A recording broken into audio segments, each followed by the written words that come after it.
DJ वाला भतार गे सूर्या रिकॉर्डिंग स्टूडियो। डीजे वाला भतार गे हे गे हाला भेलो दुगो यार छरखने भेल ऊपर चार गे भेल ऊपर चार गे हाला भेलो दुगो यार छरखने भेल ऊपर चार गे तेसर नंबर में बनलोगे छौरी तोहर डीजे वाला भतार गे। 3 नंबर में बनलोगे छौरी तोहर डीजे वाला भतार गे। कब मधुबनी कब दरभंगा के लूटै छही लहार गे तू तो लूटै छही लहार गे। तेसर नंबर में बनलोगे छौरी तोहर डीजे वाला भतार गे।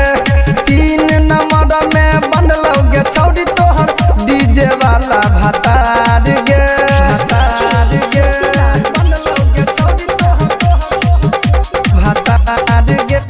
3 नंबर में बनलोगे छौरी तोहर भतार गे। ये सब छौरा के लागल छे तोरे पर नजर बेसी करिहे ने छौरी तू बाहर भीतर भतार गे। ये सब छौरा के लागल छे तोरे पर नजर बेसी करिहे ने छौरी तू बाहर भीतर। घरे में लागल रही है सुन न करिहे खूबे प्यार गे प्यार गे। तेसर नंबर में बनलोगे छौरी तोहर डीजे वाला भतार गे। 3 नंबर में बनलोगे छौरी तोहर डीजे वाला भतार गे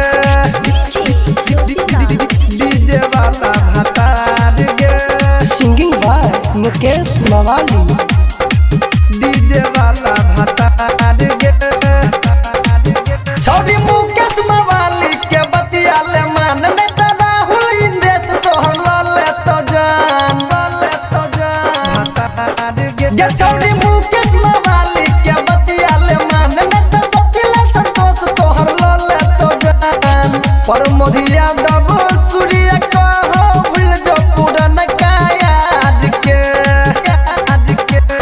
तेसर नंबर में बनलोगे छौरी तोहर डीजे वाला भतार गे।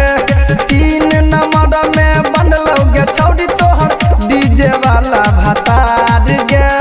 कब मधुबनी कब दरभंगा के लूटै छही लहार गे तू तो लूटै छही लहार गे।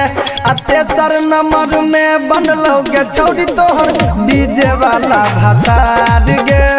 3 नंबर में बनलोगे छौरी तोहर डीजे वाला भतार गे।